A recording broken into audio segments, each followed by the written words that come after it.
back to the back to the bank today. Running it back to the back to the back to the back to the back.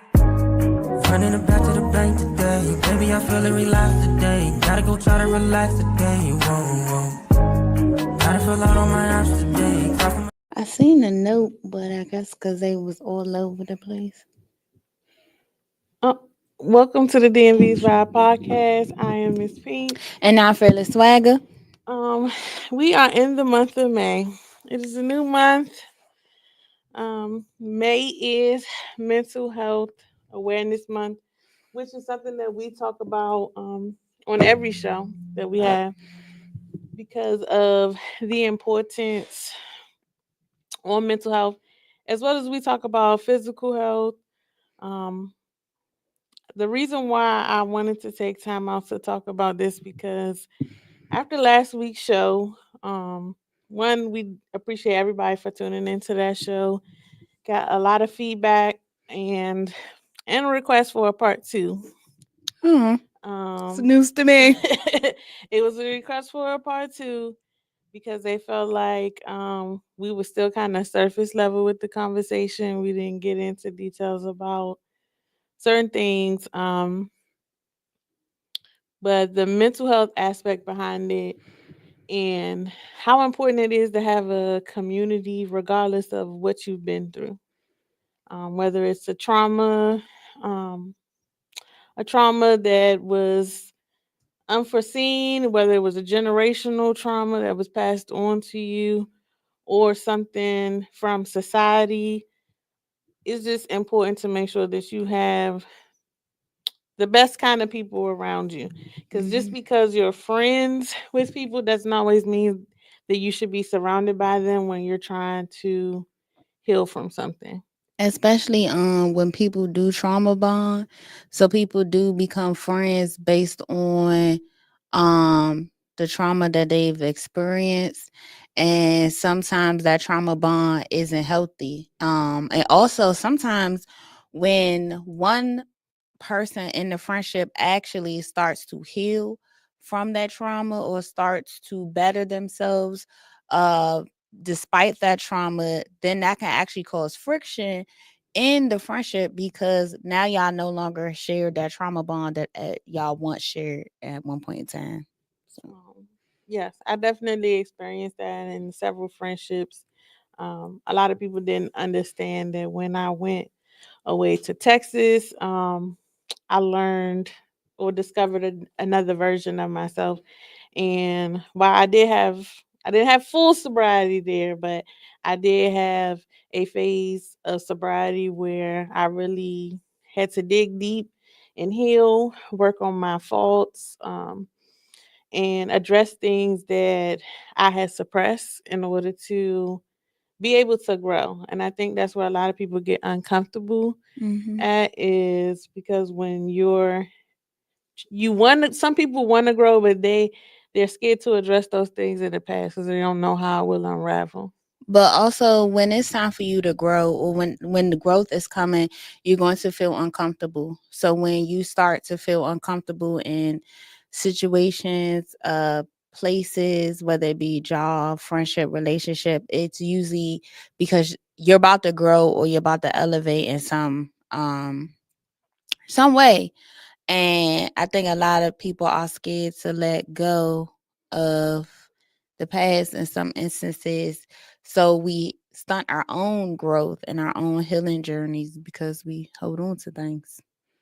Yes, and I want people to understand that when we talk about mental health, I think sometimes, especially in our community, people go to the negative aspects or how it looks negatively. It's not going to always be shown violent or unstable behaviors.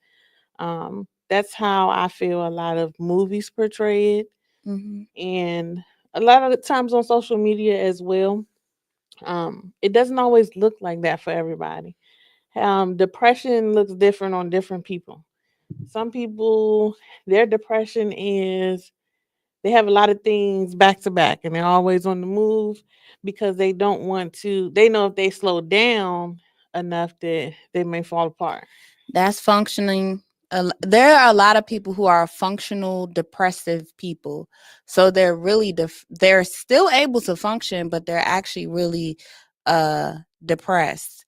And I feel like that our generation, I think millennials actually suffer with that a lot, Mhm. because we're always like, we were the ones that taught that you needed to do these things. You always had to do this, that, and the third.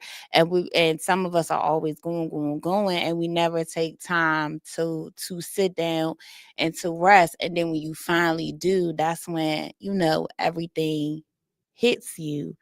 um, and so then that's sometimes when you really tend to fall into a deeper depression, because now it's like, okay, now I'm sitting here, I have nothing to do, and now I have to basically sit in all of the things or the feelings and emotions that I've been feeling or suppressing or trying to run from. And some people don't know how to be alone. And it's also like a level of avoidance, and not trying to really take accountability, because whether we realize it or not, in some situations, it can be avoided. It's something that we could have did differently, but it's not something to beat yourself up about. It's more so just to say, okay, this happened. If I'm in this situation again, then I know I'm gonna try to do it this way instead of Mm-hmm. doing it that way. Another thing when it comes to like the public stigma of mental health is some people get bullied and teased. And I know that's one of the things that you probably may see a lot, especially in the school setting, Mm-hmm. is children getting bullied. And that is a big thing now, um, that can be centered at mental health. When we were younger, there was the saying, words, sticks Sticks and and stone may stones may break your break bones. my bones, but words will never hurt. Whoever said that, the Yeah. devil is a liar. Whoever said that, lies, lies. Yeah. Because words do hurt. As much as people be like, "Oh, you can say whatever," no, especially if it comes from somebody that you care about or somebody that you look up to. Them words are definitely going to hurt. Yes, because it becomes internalization. And I think it really affects children. I'm not saying it doesn't affect adults, because it does, and words have power. But just imagine your child is going to school every day so they can learn. But the words that you say to them every day matter as well, because they start to remember those things and internalize it. And so that's negative. That negative energy can become a cloud that continues with them throughout life. I definitely see this with kids in the morning. Parents, don't holler and scream at your child. Please don't, because then they come into the school with that energy, and then they carrying that energy the rest of the day.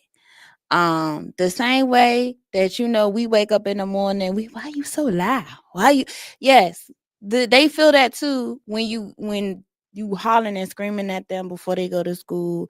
And definitely watch the words that you say. Like, I've definitely seen this with kids. They definitely have come to me and said like some of the stuff that their mothers or fathers have said to them. Especially if it's like maybe their grades are slipping or something, like calling them dumb and calling them stupid. Like, that's not okay. I had cousins who grew up with their mother calling them whores and sluts and bitches and all types of stuff, and stuff like that. It it stays with them. And it stayed with some of my cousins until they were adults. And I watched how, because of what was said to them, the words that were said to them, especially from your parent, how it set a tone for them to go into drug abuse or find other ways to deal with that. And it created a negative mindset for them, because people always say it's not what you're called, it's what you're answered to. But as a child, if you're constantly told that you're stupid, if you're constantly told that you're dumb, you're going to start to believe that. You're going to start to Mhm. think that. Think about The Color Purple. When Celie was told that her smile was ugly. That's why she used to always cover her face at first, because she really thought that she had an ugly smile, and she thought she was unattractive because this is what she was told.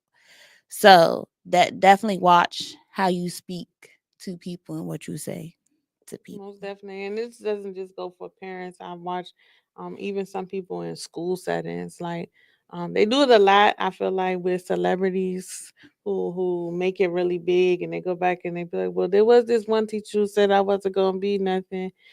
And as someone who is worked with the school system, um, be mindful that these kids you're teaching, they sit in your class, but they gonna remember whether it's something good, something bad. These kids don't be forgetting at all. And as much as we like to say that was a long time ago, certain if you never learn how to unpack those things and talk about how things made you feel, like we said, it carries on with you through each stage of your life. Mm-hmm. Um, one of the things that I saw on social media earlier today actually was from a therapist talking about during the healing process and how a lot of times now some of the words that are associated with healing, like boundaries, are actually used for avoidance. Oh yeah, I saw something along the lines about that. And I think that it can be a thin line between that because it depends on how you're setting these boundaries and what they're in place for. Um, the biggest thing is when you start to avoid having those conversations, not just with yourself, but um, when you go through therapy, or even if you've learned to how to deal with certain difficult situations or conversations, you you learn to navigate it in a way that your boundaries are more so in place so that you can effectively have healthy communication. One of the things that I'm learning in family therapy is that just because you're coming from a place of love doesn't always mean it will be received that way. Um, I think sometimes if you don't know someone's background, it makes it hard to have difficult conversations Hmm. because they might take it as an attack. I think also sometimes, and I've experienced this in the workplace when having those difficult conversations, that sometimes when you go to have a conversation and you with someone and this in reference to your feelings, they flip it and they make it about them. And so that's what my struggle is, because then I don't want to talk to you no more. Like I don't even care, because I'm trying to tell you how I feel or or what I'm dealing with in reference to whatever, and then you flip it and you make it about you.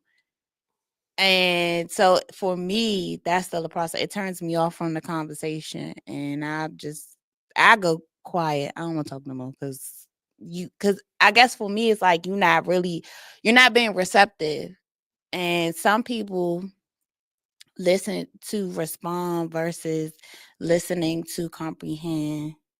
And I think that's a catch-22 because they always say that we're not it's not up to us, well, we're not supposed to worry about how someone perceives us or perceives what we're telling them, but it still affects it because if we feel like we misunderstood and they're not receiving it how we feel like or thought they would receive it, then I feel like we still haven't met that common Mhm. ground. So, Yeah. It becomes difficult, I think. Like you said earlier, you might be at a place of healing and speaking from here, and then someone who's kind of falling behind or hasn't taken that step to grow. mhm.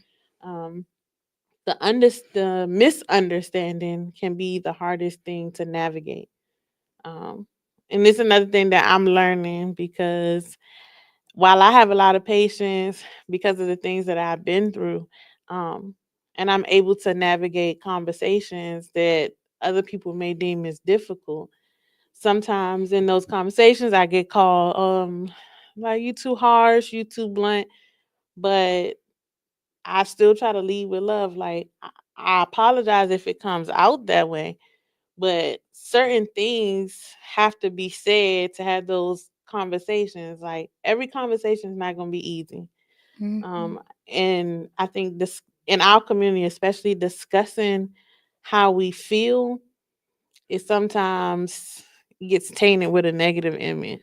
But I think also because we are not we, especially in the Black community, are not expressive unless we're angry or we're sad or it comes from a negative place, because that's the only time we really express any type of feelings or emotions.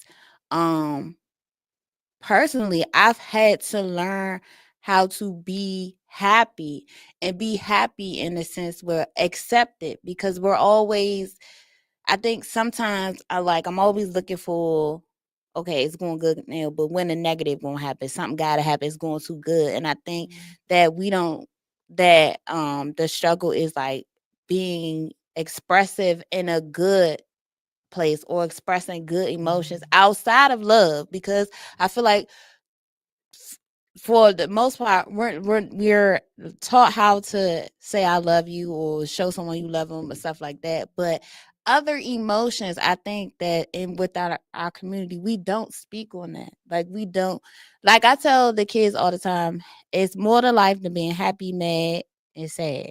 Okay, we experience an abundance of emotions, and I think we're not taught those different emotions and being able to express those. Like your anger may only be anxiety. It may not even be that you're angry. You may not even be sad. It could be another emotion or something that you're feeling, but we're always taught, or we're always seeing, when we see people express themselves, especially amongst us, it's always in a negative way, because we're always, it's either we angry or we happy. Like it's no other emotions or anything that I feel like that we talk about Mm-hmm. or go over, even in our community, even with kids.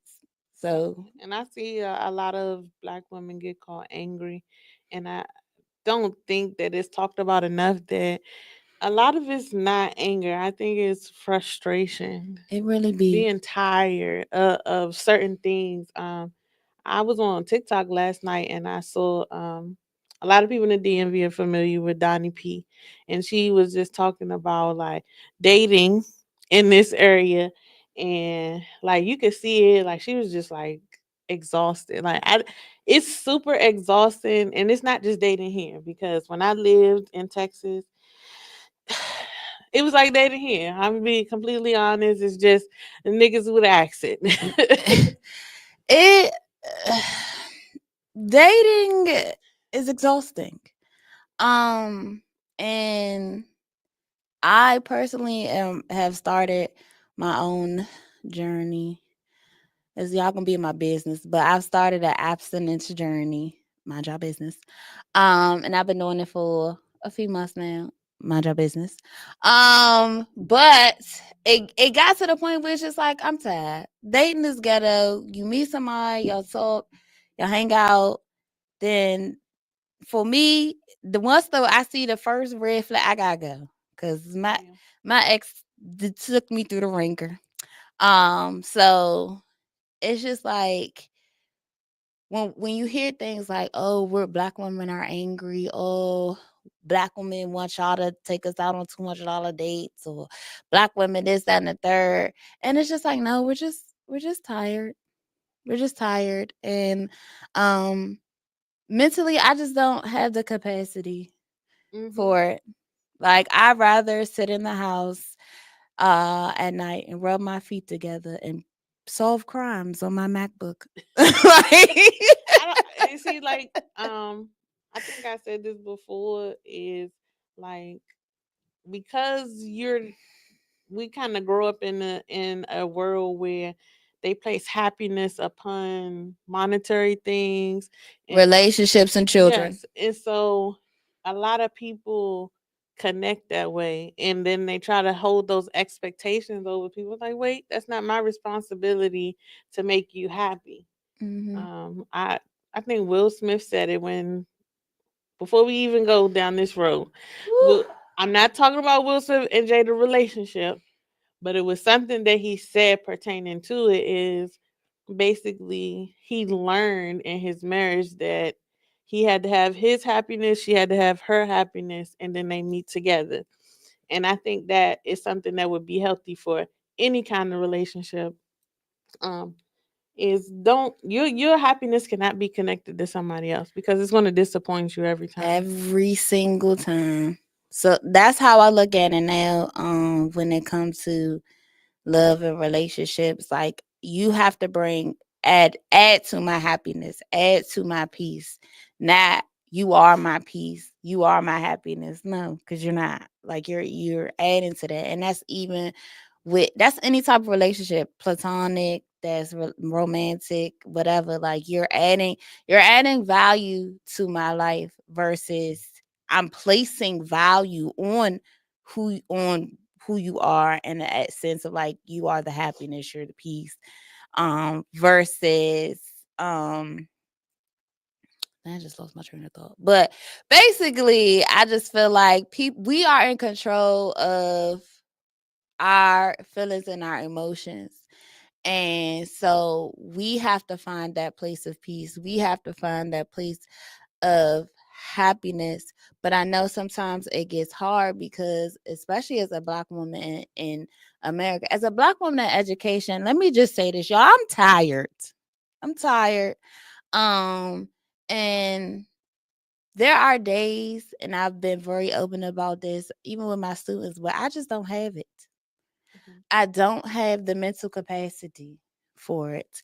And I'm more open and more vocal about what I'm dealing with mentally versus silently battling or versus me just walking around being, I guess, bitchy when I'm not really being bitchy. I just want y'all to leave me alone because I don't have the Mhm. mental capacity.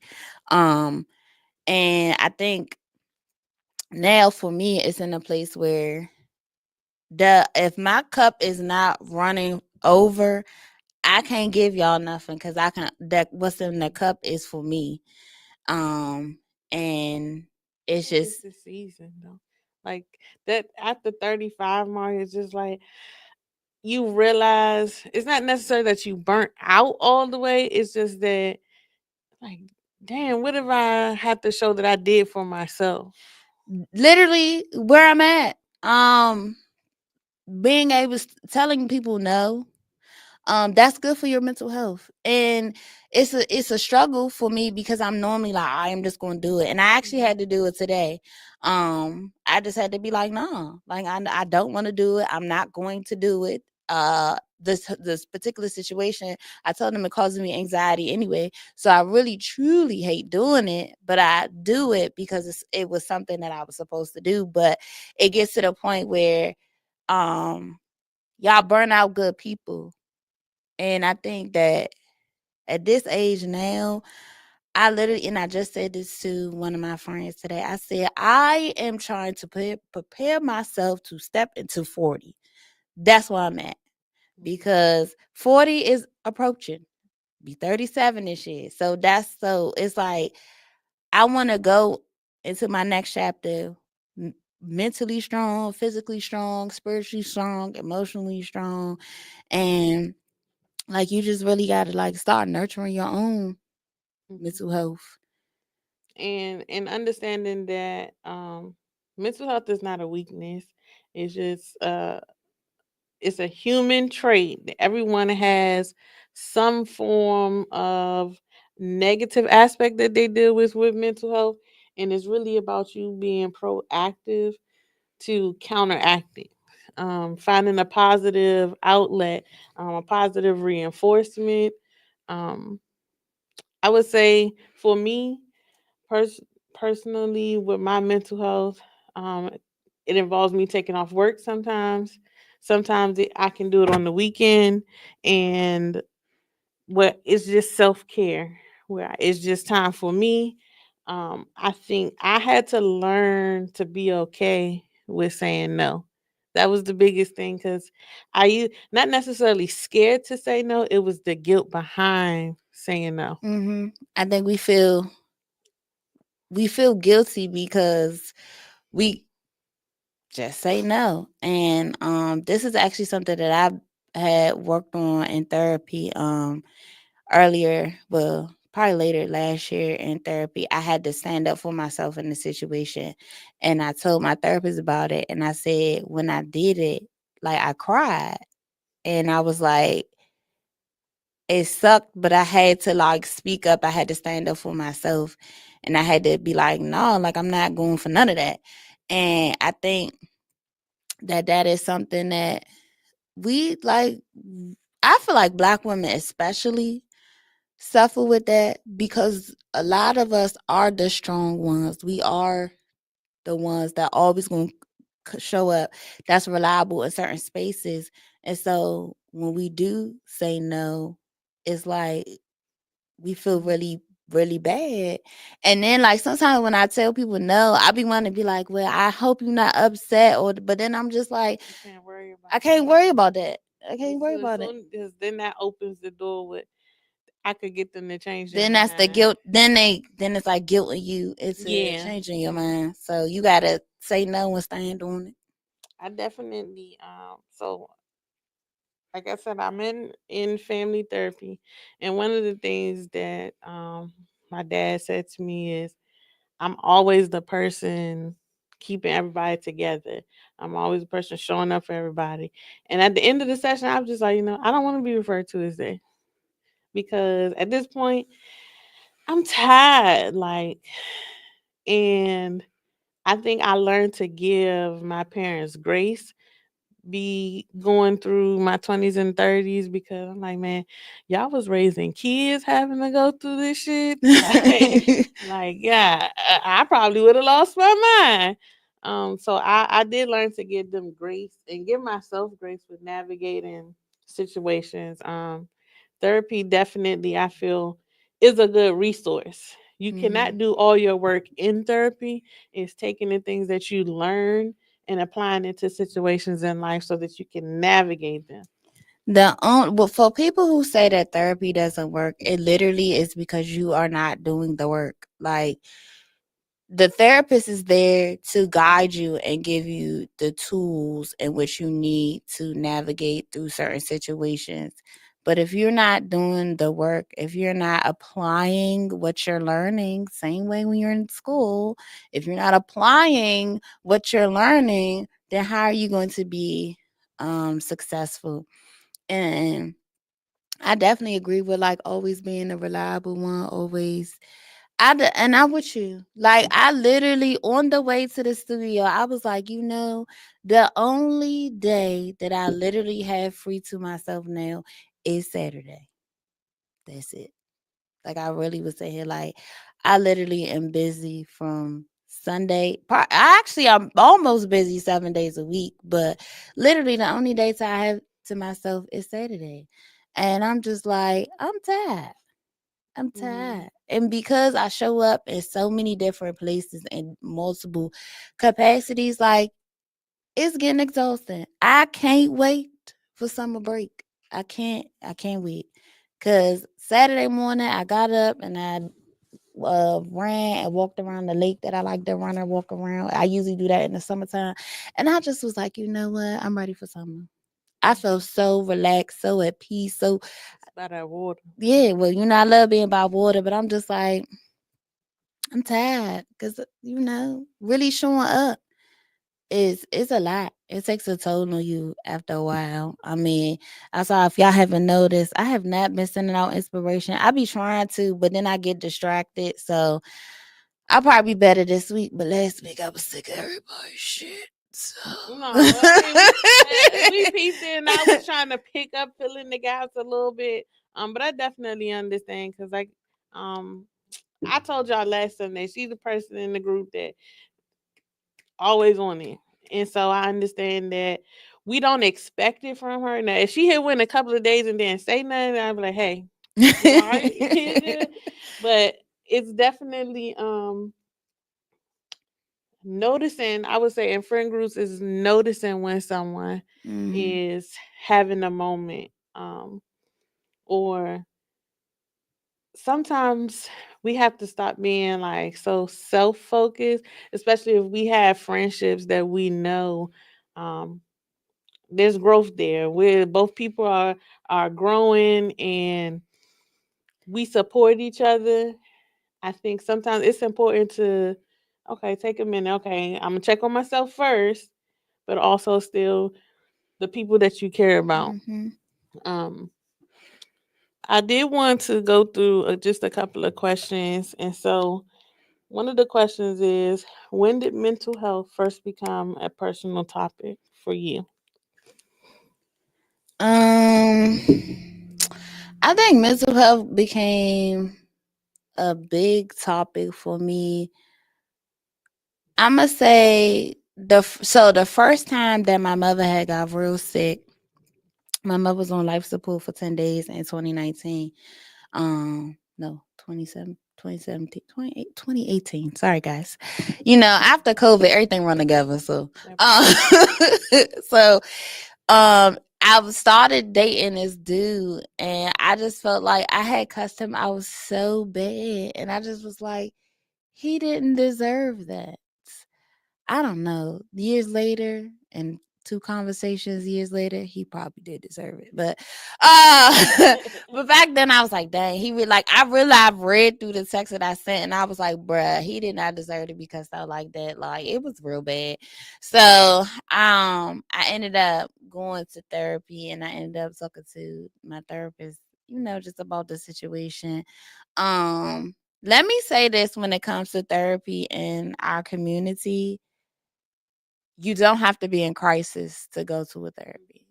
They'll go to a therapist. Like you don't have to be literally at your wits end. Like you don't have to be in that. Your mental capacity or your mental space doesn't have to be that far gone for you to feel like that you need to go talk to somebody.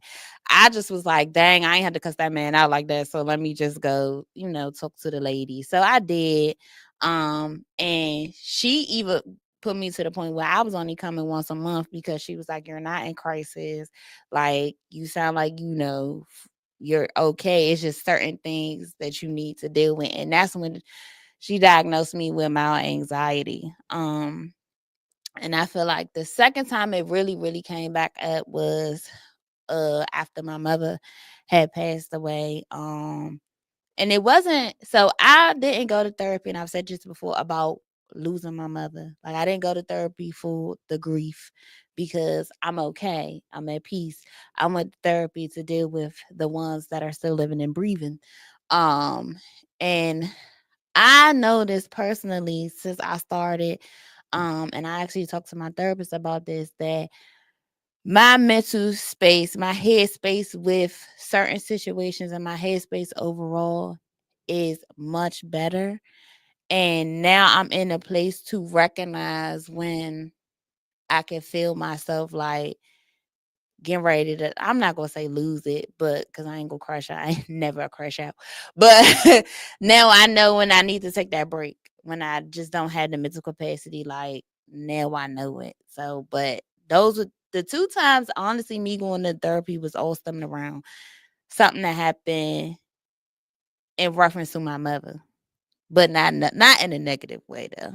So Well, I'm a retired crash out. No. And I want to say this because when I say retired crash out, I wasn't a crash out like in a relationship crash out. It wasn't because somebody did something to me in a relationship. It was, I had so much anger from things from growing up that when people started triggering me and I'm under the influence, oh yeah, them hands definitely went flying a lot, a lot. And then I definitely had to have conversations and go on apology tours because once I actually sat still and realized what the underlying issue was, I looked like a totally different person. I boohoo cried and I was like, man, you don't realize that when you keep bottling stuff up, or for the people who keep themselves busy so much, when you don't address those things, that it comes out in so many different ways, whether it's in a relationship, against people on the street that it could be just someone looking at you and your response could just be off the wall and it wasn't even that deep. I feel like that was so during COVID. I feel like COVID made.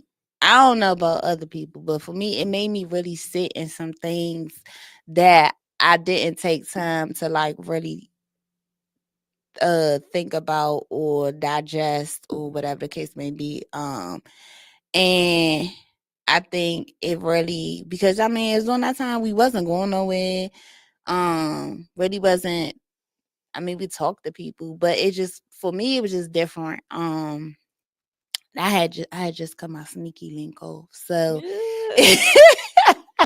I had to really sit in that situation because I'm like, normally, like if something go left, like he was the one that I ran back to when if I was talking to this person, there you go. Like that person was always there, but at that particular time in my situation, he wasn't there.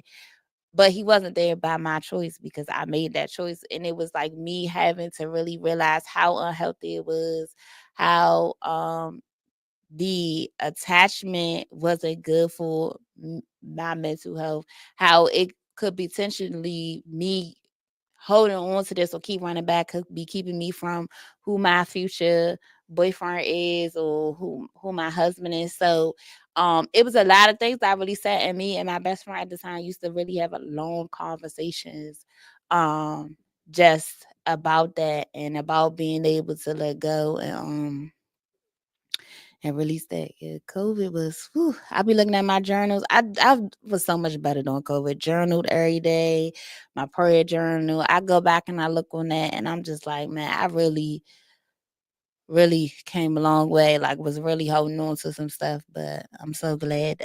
Part of me is like, COVID came because we like some of us really needed that. So COVID was the opposite for me. So, the first time that I was forced to do therapy is when I was a teenager because I was kind of like surrounded by lost a lot of people that were my age and family members back to back, and I didn't know how to process that.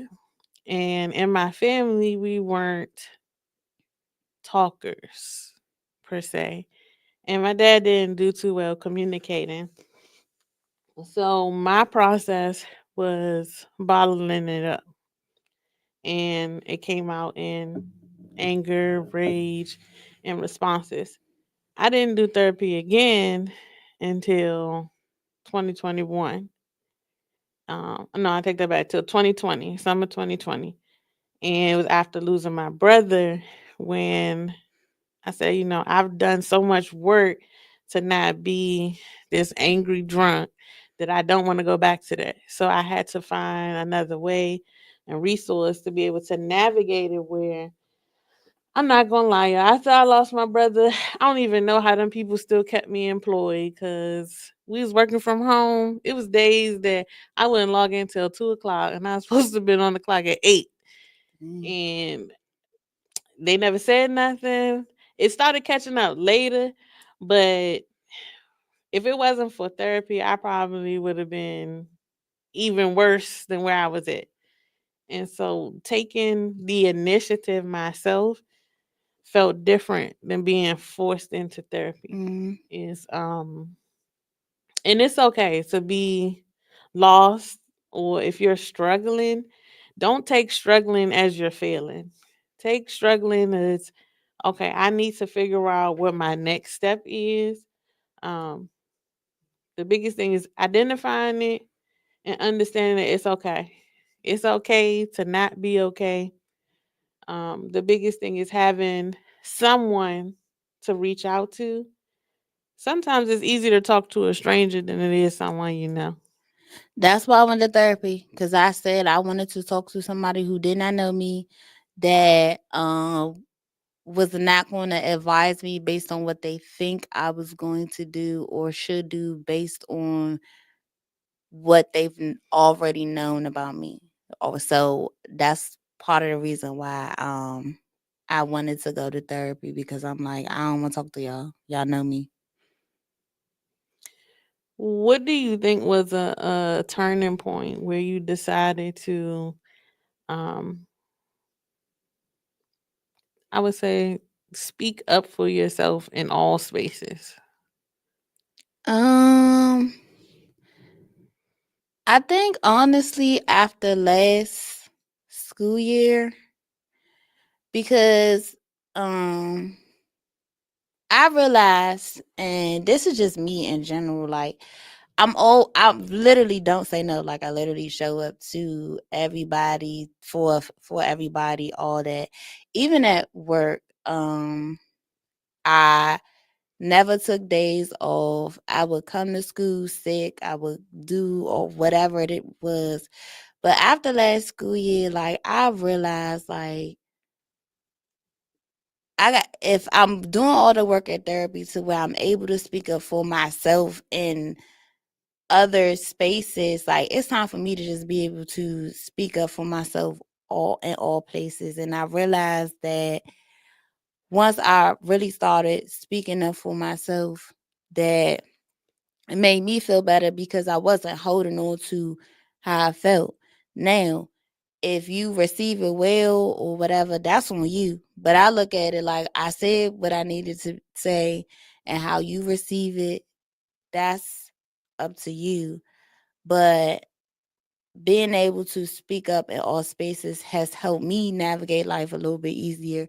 Being able to speak up at work, um, in most situations. Like there are still situations where, oh, I will be addressing some.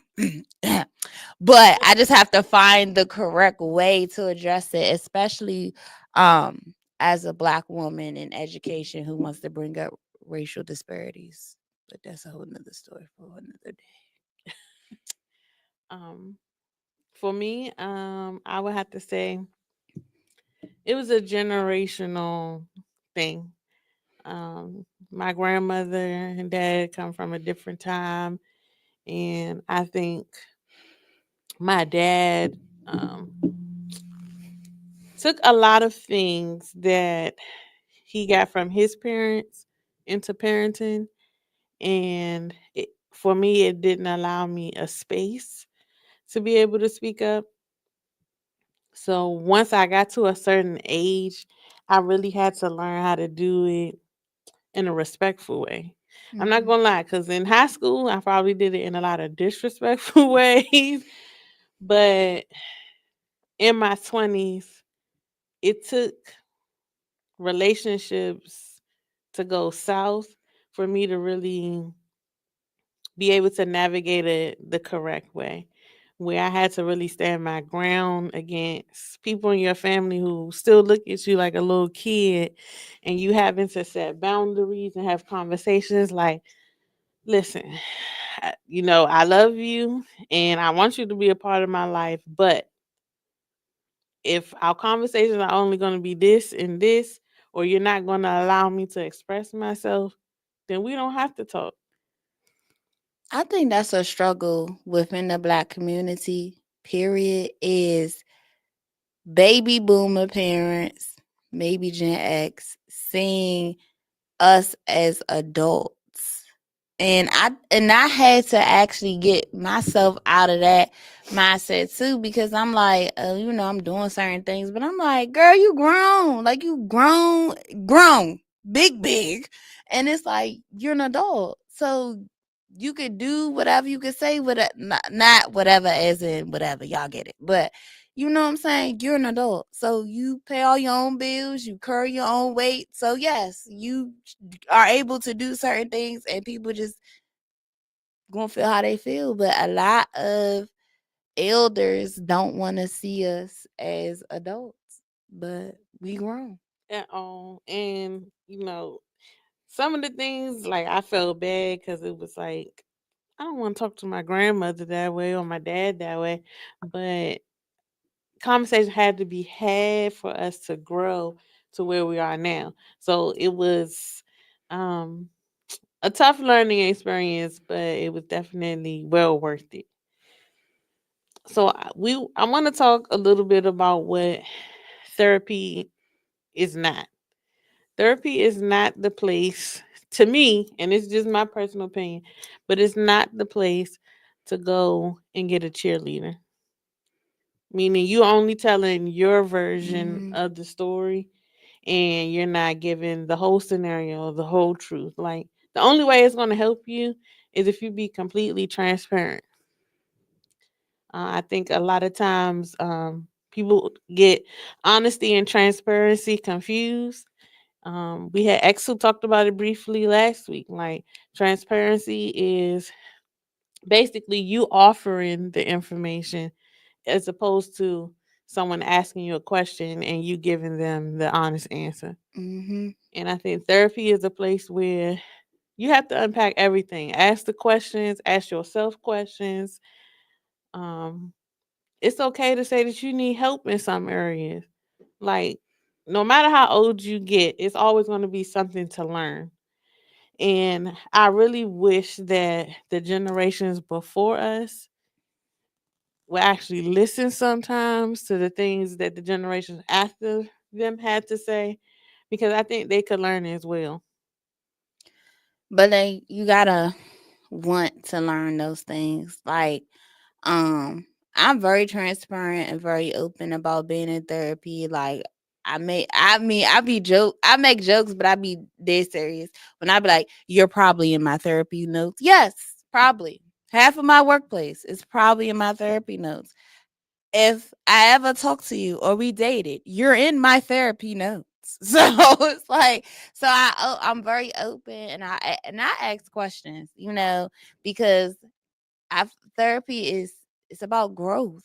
So I tell things from all different angles, and then I ask questions like, oh well, should I have said it this way, or should I have said it that way? Or I actually have read text messages that people have sent me, and asked like for guidance, or like how am I supposed to take this, or how should I respond to that.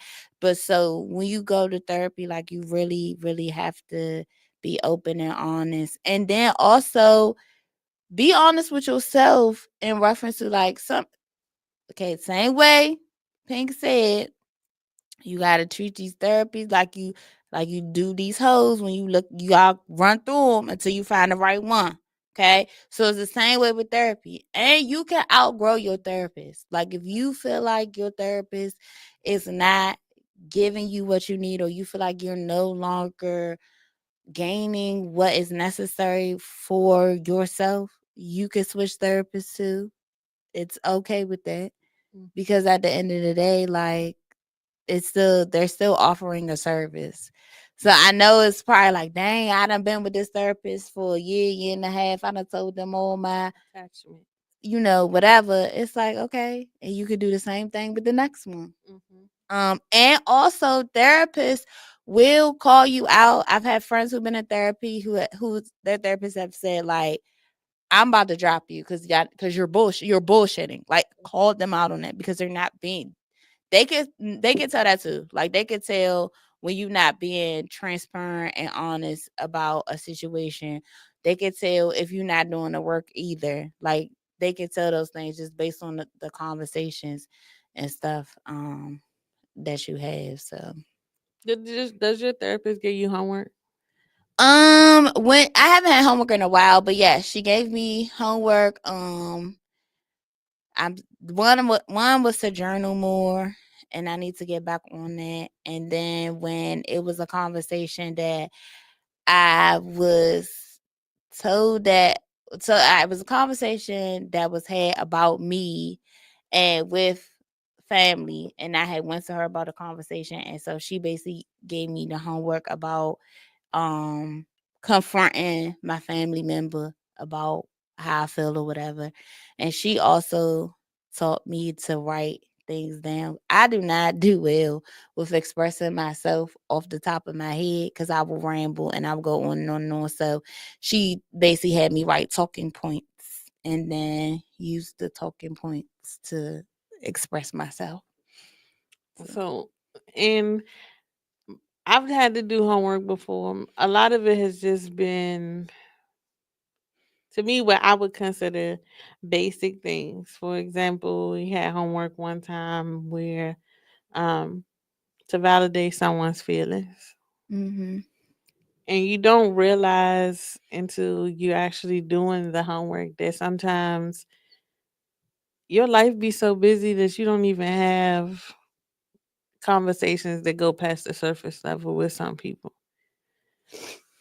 Um, but I think homework is healthy um when you're in therapy, because again, they're trying to get you used to using those tools Mm-hmm. to be able to navigate. And that therapy is not a place, how I say it, in my personal opinion, it is not going to be a place where you only use the tools there.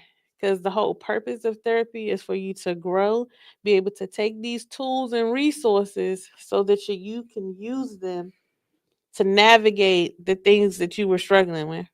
And I think that's what a lot of people have a little bit of confusion about what therapy is, because they'll be like, okay, yeah, I did all my healing in therapy. The healing doesn't necessarily stop. The work You, doesn't I was stop. like, you never stop healing. Like we never stop healing from any anything because stuff is always happening. We're always going through stuff. We have moments where things will unlock memories, core memories. Like the other day, I was talking to my college best friends, and I was like, "Yo, we realize we're bullies in college. Like, it's not funny, but it's funny." I'm like, "Yo, why would y'all ever let us act like this at the schoolhouse at college?" But if you know, you know. Um, but it like made me like really self reflect. Like, dang, I really have came a long way, and so the homework also that you're given, it's like a reflection. Like it allows you to self reflect. Because the point of therapy, you should not be going to therapy for 2, 3, 4, 5, 6, 7, 8, 9, 10 years. Because I've had friends. Well, we're no longer friends, but they run their therapy for like 3 years, and I didn't see a change in them. So it's just like, well, what are you going to therapy for? What are you paying this person for? If Because I feel like when you go to therapy, whether people know it or not, they still should be able to see that change in you. Like Yep. something should be changing in you. Because even with me being in therapy, I've had like my dad, like I can see the difference. And then even with some of the stuff that has happened amongst my family at family gatherings, I see the difference because I see how my response Hmm. is different versus everybody else, but we all literally are channeling the same feelings and emotions. It's just I'm dealing with minds differently because I did the work. Yep. So when you're like going to therapy, that's what you're supposed to see. You're supposed to see the change. The people around you should be able to see the change for the better. If not, then something is wrong. People say I'm so calm now. Like people do stuff to me. I either I'm gonna laugh it off, or I'm just gonna act like you don't exist. Like those are the only two things I got now. Like I can't put my energy into that. Like it's so many other things going on that I could be thinking about. And so to allow someone's words, actions, whatever, to take me to a place where if the old me was to unravel, like I know where I'm gonna take it. So I try my best on a daily to keep my energy here. Whatever tries to distract me, um, tries to disturb my peace, I gotta let it go. Um, I think the only thing that really make me mad now is driving. Driving on the highway. Listen. That's it. Driving on the highway is Whew. the biggest thing The that Ultima drivers, the hey, hey, Virginia hey, hey, tags. hey. I'm just saying, the Ultima drivers, the Virginia tags, the Sonata drivers. Um, y'all all right? Y'all all right? All right. Just Hey, as an Ultima driver, I ain't gonna lie. Some of y'all do be pissing me off. Like are y'all all right? our cars is not meant to be racing down Route 5. That's all Because I want to say. the Ultima drivers, with the furry steering wheels, pink steering wheels, and glitter, whatever. Y'all okay? I be a little concerned. Y'all just be driving. Don't even be looking. So they don't. And I don't know. Maybe it's the glitter or the fur around the the steering wheel, but I don't know. I was coming back from, I'm gonna say up yonder because Frederick far as hell, y'all. But I was coming back from Frederick yesterday, and the way that people was driving on 95, I understand why some people don't ever want to drive again in life. Listen, I can't wait, dear future husband. I can't wait to be the passenger princess. Cause baby, I'm tired. I'm tired. That's why I just whew, when dating a man that don't have a car is not for the weak, baby. Cause I to the point I was like, Lord, if you want me to be an Uber driver, just say that. And at this point, the Lord got jokes for something. I guess he think I work at the rehab center because he show me one more alcohol and I'm gonna lose my mind. Like Um, Ooh, child. yeah. So I do want to challenge everyone, especially this month, to create a safe space for whether it's a family, friend, coworker, your neighbor, to be able to talk. So many things fall under mental health, depression, anxiety, um, and people have so many different outlets that they try to use to cope with them. And some of those coping mechanisms are not healthy. So just be mindful, be compassionate, and listen. If someone chooses you to talk to, do not take that for advantage. Please give them the time. If you don't have the time or you don't have the capacity at that moment, be honest with them. Yes, please say that because I know sometimes people will call you and dump or vent, and I did that one time before, and I literally apologized, and then he was an asshole like literally 10 hours later, and I was like, you know what, fuck you. But anyway, but definitely like ask your friends like, do you have the capacity for this, or can I just talk to you? Because sometimes your friends may not have the mental capacity to handle your whatever drama or whatever you have going on because they have their own stuff going on. And I know for me, I'm an empath, so I literally take on everybody's feelings and emotions around me. I feel people energies and stuff very, very different all the time. So there are sometimes just like, bro, I can't run that. Like it's been times before where I've had two friends both like I'm listening, helping them with one situation, then I'm helping another friend with a situation to the point I had to go lay down because I was tired. Like it was Mhm. just, I was so drained from dealing with helping them cope through whatever they have going on. So definitely ask your friends before you dump on them. Thank you to my village that allows me to vent and call them my brother, my brothers, all three of them, my uncle. Those are definitely four people that I definitely, if I need to vent, I could call and vent to them, say whatever it is, and just keep it moving. And then also sometimes I just will record a voice memo, and it's just me. If it's nobody available, it's me venting, letting it out. So, Mhm. all right. Um, Definitely find what I call a safe person or safe space. I mean, there's even hotlines if you don't feel comfortable talking to the people that are closest to you. Because sometimes when you say words like, I'm tired, I'm over it, I'm ready to give up, the people around you will go into panic mode. Yes, everybody's not really ready to check out when they say those words.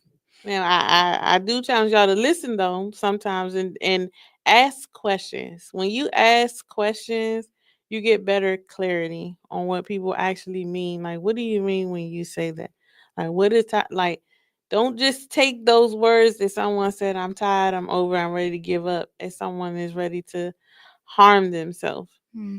Um, However, There are times where once you get that more information, you need to tap in with that person, and um, we don't want to ever have to get calls from people that we feel like we could have saved because they felt like they didn't have someone to talk to. I definitely as y'all know, Damo has talked about his best friend Pimp, and Pimp committed suicide. I remember that phone call. I remember what I was doing.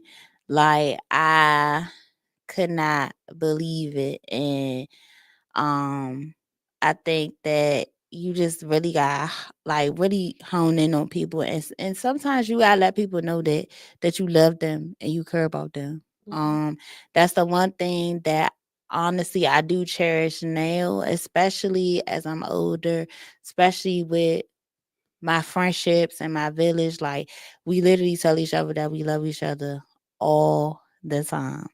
um I tell my friends that I love them every day.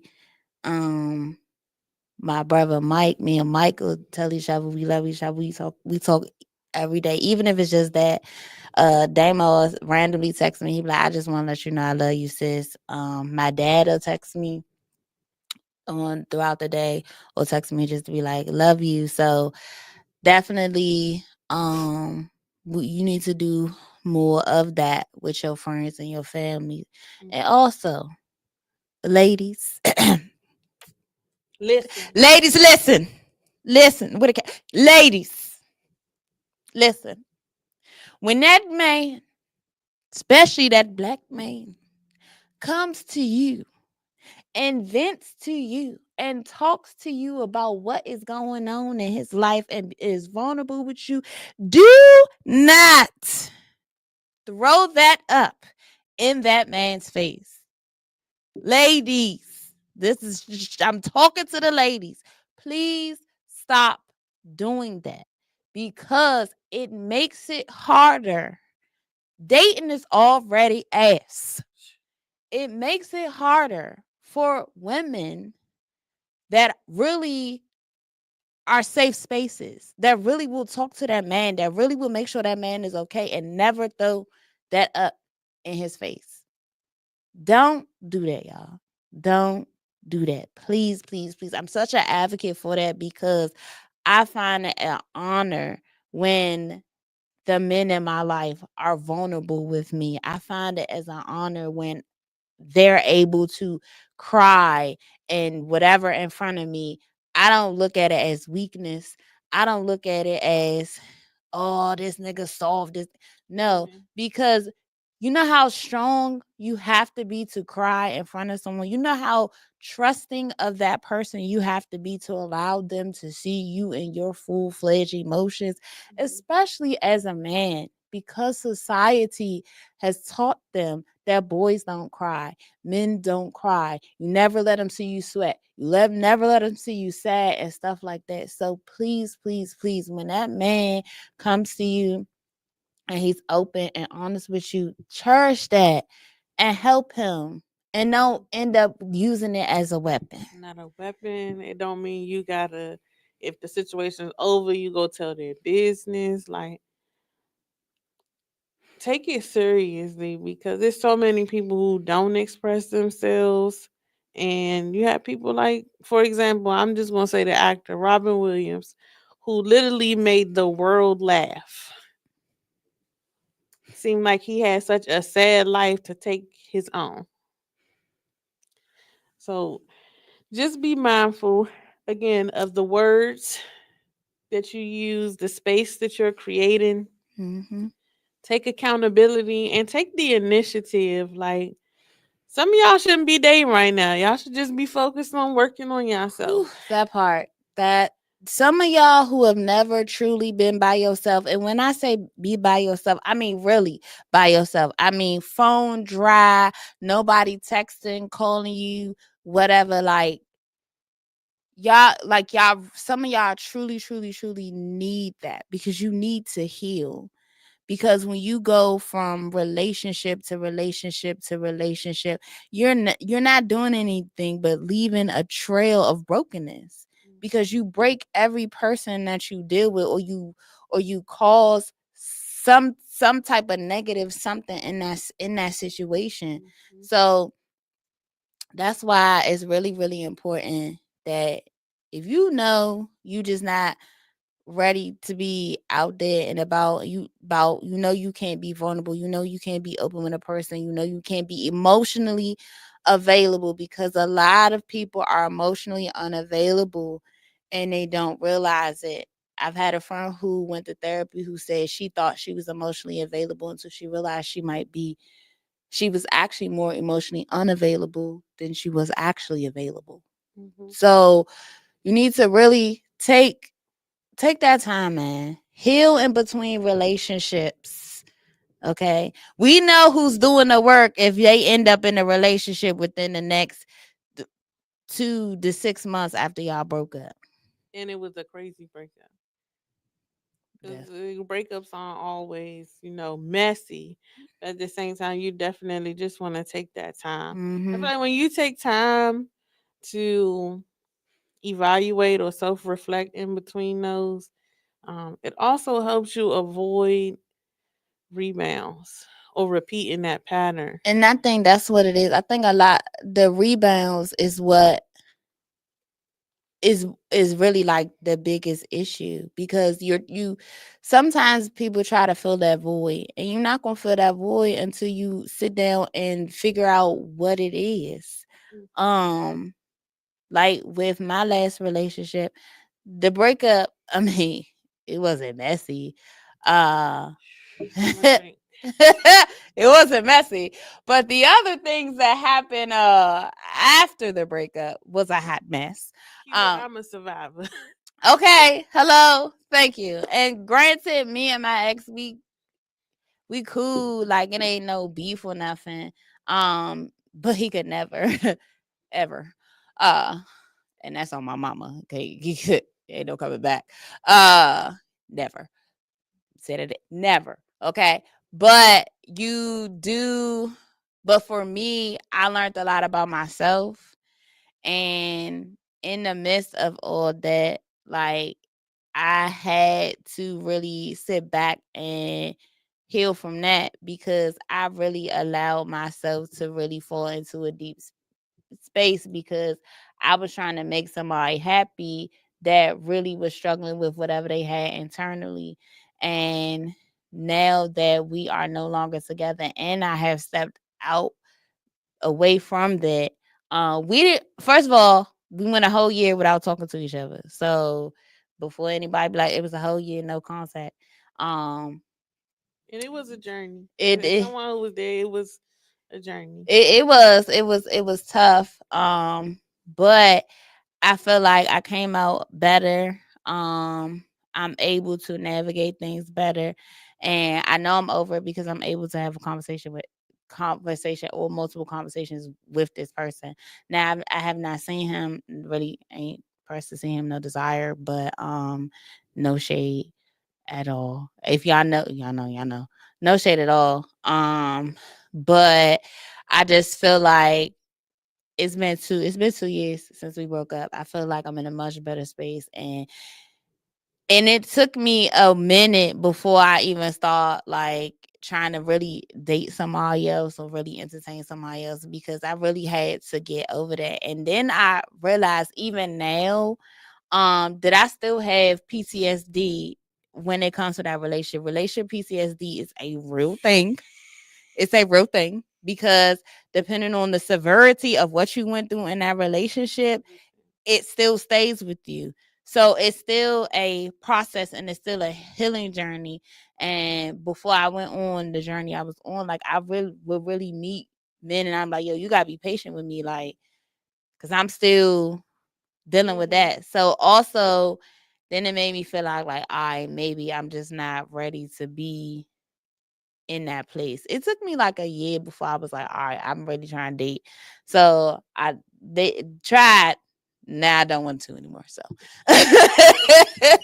but definitely take time to really heal when it in between relationships. And Cause people don't understand that, like, once you heal and do the work on yourself and you unpack everything, especially from a relationship, you be like, okay, you know, I probably could have did this, did that. We I probably should could have have, ran. yeah. So it could have been, Should things could have been different. have And followed so my it's like, intuition. yeah, I'm still frustrated. I might be frustrated at how it played out, but I think once you heal and do the work and everything, I ain't got no hate in my heart for you. I don't like. I really like. I ain't mad at him. I wish him the best, all the success. I wish him all of that. But you still dealing with a lot of the same stuff that you dealing with when I met you 2 years ago. So Mm, I mean, to anybody who think they dated me or we had a past that get intertwined, um, I don't. I got over it. I don't think people understand, but I'm one of them people that if our friendship wasn't like A1 before we dated, hmm it's probably best that we had no contact. Don't mean I'm mad at you. Don't mean I don't like you. I can wish the best for you, but I don't want to be triggered by you because it's I'm definitely changing my number when I get married. Like I've already said that. Like yeah, I don't want to be triggered by you. And people don't understand like triggers is not for other people to like I can't tell somebody to dance around my trigger. That's something I gotta be in control of. And that's why I for certain situations like nah, no contact, don't we ain't got nothing to talk about ever again. But I'm not mad. Just you no longer have access to see, hear, nothing about that's me. really what it is. I think sometimes people forget like just because I forgive you don't doesn't mean you have access Right. to me. And forgiveness not even for you, it's for me. The forgiveness is for me to move on. And so that's really what it was like in my last relationship. I had to forgive myself for allowing a lot of the stuff that I did allow. And then I forgave him and I told him I forgive you.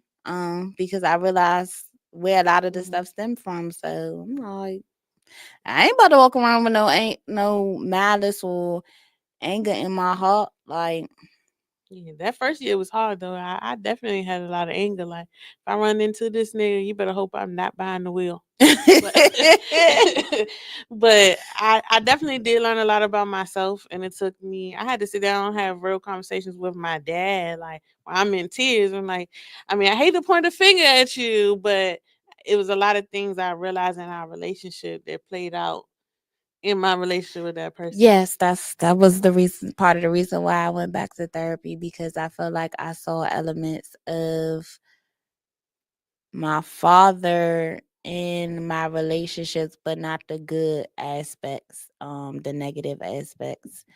And so since then I feel like I'm able to navigate things a little bit better.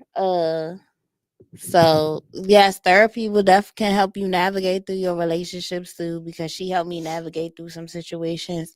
Um, I'm saying situations like it was a whole lot, but she helped me navigate through one with somebody that I don't even know what we was doing, but they and whatever towards the end of last year, which he is part of the reason why I was just like, I think I need to take a break from the dating world. So No, I understand, cause that last is when it took me 3 months to get rid of that nigga, and so I mean it didn't take no time, but no, when I say get rid of the nigga, I mean for him to stop calling oh me. yeah, I know. So my situation was not y'all in my business, but y'all know who the man is. I don't care. But my situation basically was he was trying to make it seem like he was stopping to talk to me, or he was leaving me alone, and I was like, okay, like that's where I realized that I've become that. Especially therapy is really y'all don't understand. Like I really am just okay. Hmm. Like all right, I'm okay with being the villain in some people's story. like I'm not. Don't feel they explaining. you want to frame it and send this text message to make it look like it was me. Cool. like, Uh-huh. like I am really at the point now, like I have to stop stuff in its tracks. I'm not letting it. I knew that this situation was over when I was standing in the middle of my bedroom floor hollering and screaming on my phone. I said, oh no, you got to go because my mental health is not going through this. Like I really also when a man gives me anxiety, Mhm. you gotta go.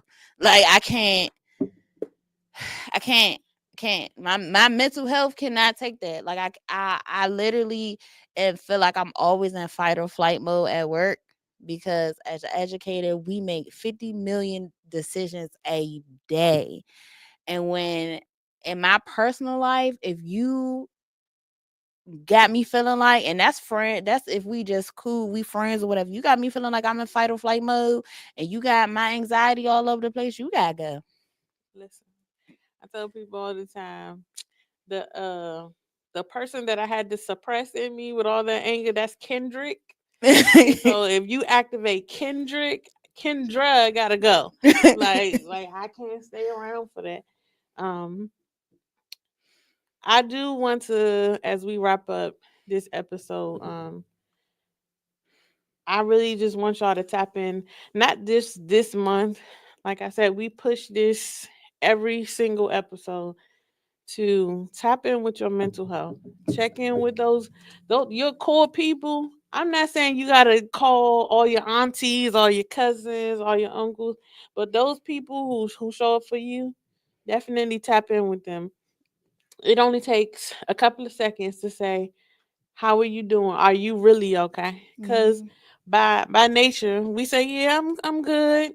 Like that's a normal answer. But say no, how are you really doing? Like, did you have a rough week? Are you having a good day, a bad day, an off day? Take it a step further.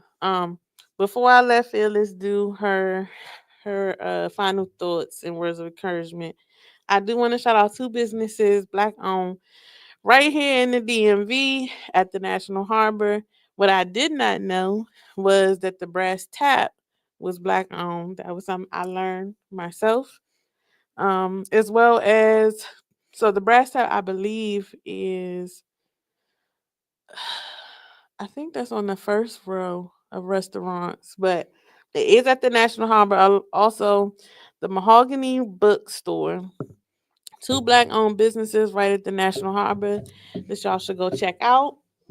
Um, Fearless.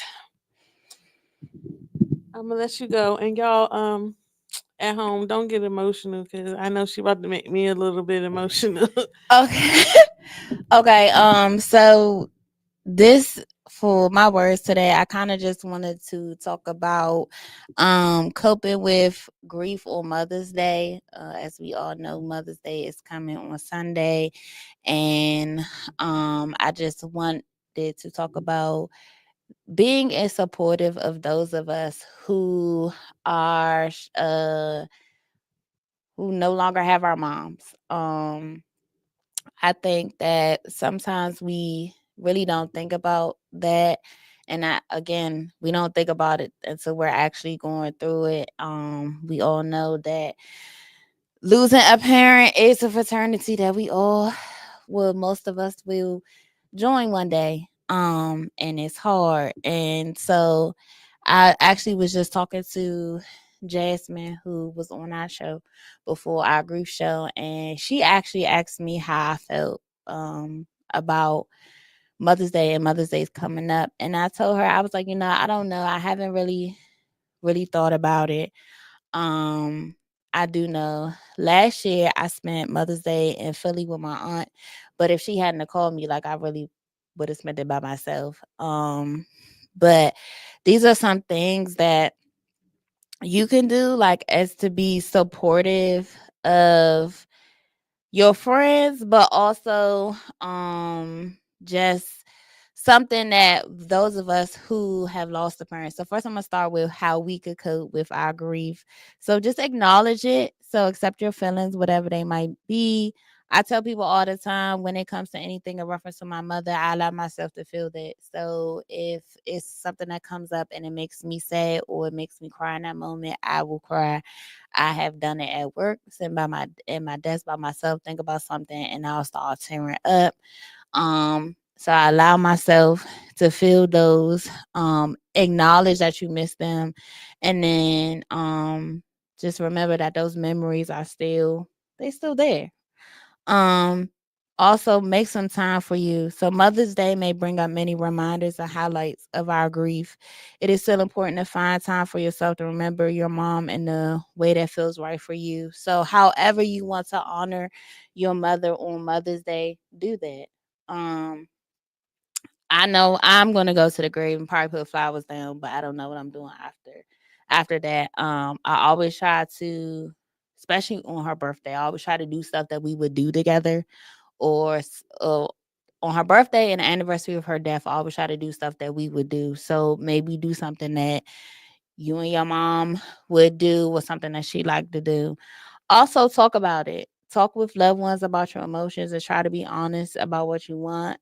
Um, Talking to others who are also grieving can help you not feel as alone. So, checking in on your friends who are dealing with the same thing. Like, I appreciate Jasmine asking me, because Jasmine lost her mother before I lost mine.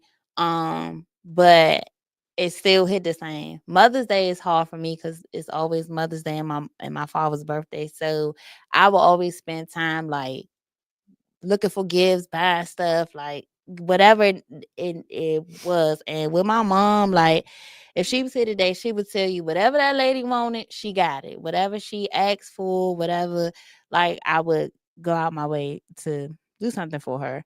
Um, and then so it's also says do something. So it's the same thing as making that time. So find a way to acknowledge your memories, visiting special places, talking about her, sharing a memory, whether you want to light a candle, plant a flower, like do something um that is going to allow you to feel how you feel and honor your mother. And then also for our friends, like just extend us grace that day. Like I have friends who have said like they don't even acknowledge Mother's Day, that have lost their mother. They don't go to church on that day or anything like that. So extend them grace, because it is hard. It is difficult. And I don't frame it as try not to frame it like, oh well, I'm not worried about Mother's Day because I don't have a mother. I had a mother. She's just not physically here with us. So I just feel like just extend grace on that day. Love on your friends a little bit more, because even though people are like, oh, it's an American holiday, it's still hard because you see the cards, you see people at dinner. So you had that constant reminder of the day, and you don't have your mother to share that day with. So, Lord, I'm trying not to cry. But just extend grace to us, love on us, check on us. Because I know for sure last year, if my aunt hadn't called me, like I really would have spent Mother's Day by myself because my father wasn't at the house. Um, but definitely check on your friends, because honestly it never gets easier as it goes on. And I told Jasmine today, because me and her both talked, and I was saying how like now that I'm doing so much and so many things have been accomplished, like I want to tell her and I want to share these things with her, and I don't have her here. So it's like bittersweet, um because it's like I need her and she not here. So just extend grace. Be patient with us. Be even all this week, because sometimes when we are grieving, our moods change, our attitude change, but we don't really associate it with the grief, and we don't realize like, oh, this is coming up. Mother's Day is coming, or the anniversary of the death is coming, or their birthday is coming, and so just be gracious with us and just be there. That's all I have for today. How I'm supposed to say this? And I want y'all to know, like, Phyllis is not one of the only friends who lost their mom. I had several friends, and so the one thing I know that I do best is pray. That's the one thing that I can do is, but I do always check on her on Mother's Day, and I try to check on all of my friends who have had to experience that, and losing not just a mom but a dad also. I Yes. can't imagine what it feels like. Um, I know that you've come a long way in your journey, and having the support in the community helps a lot. Yes, my village. Shout out to my village. I openly shout them out all the time. I'm definitely grateful for them. Mother's Day is not okay. So I'm probably the backwards person. On Mother's Day, I'm generally with my dad, and on Father's Day, I'm generally with my mom. It just always happens like that. This year, I plan to do it differently to celebrate my mom because she's. I don't want to say this in a way that may be taken the wrong way, but I know my mom has had some personal battles, and I can see her slowly overcoming them. And so I do my best to try to celebrate her small wins and big wins. Um, Anyone who still has the blessing of having their mom, celebrate them. And I understand not all mother daughter relationships or son mother relationships are healthy. If you have someone who has played that role in your life, take the time to celebrate them. To my single mothers, if you would like to win the gift, and I'm not telling y'all what the gift is, but if you would like to win the gift, make sure that whether it's this episode, last week episode, any episode this season in season 6, tag a single mom. The person who gets tagged the most is going to be the person who wins the gift. And I will announce it on Saturday. I will make sure that you get your gift, and you can tag the podcast page if you watch on Instagram. If you go on the podcast page, it's going to be on there. If you watched on Facebook, you can tag on there. Spotify and of course Apple Podcast is not going to let you tag, so you're going to have to come to one of them other social media platforms. My words of wisdom would have to be: take time with yourself to figure out what you're great at. Um, I think sometimes people try to overcompensate for when they see other people excelling in certain areas. Find what is your niche, what is your gift, and understanding that your gift is not necessarily for you. Your gift is for others. And I have learned and acknowledged what my gift is, and understanding that I'm not in competition when it comes to my gift with anyone. I know what my gift and my purpose is, my happy place, and I challenge everyone to sit with those thoughts, go through everything, and find what you're great at and work on that. We thank y'all for tuning in. We will not be live for Mother's Day because we are going to be honoring our mothers. So we will not be live, but we will be live the following Sunday with a special guest. It is a photographer from the DMV. And so we will see y'all next time. Thank y'all for Bye, tuning in. y'all.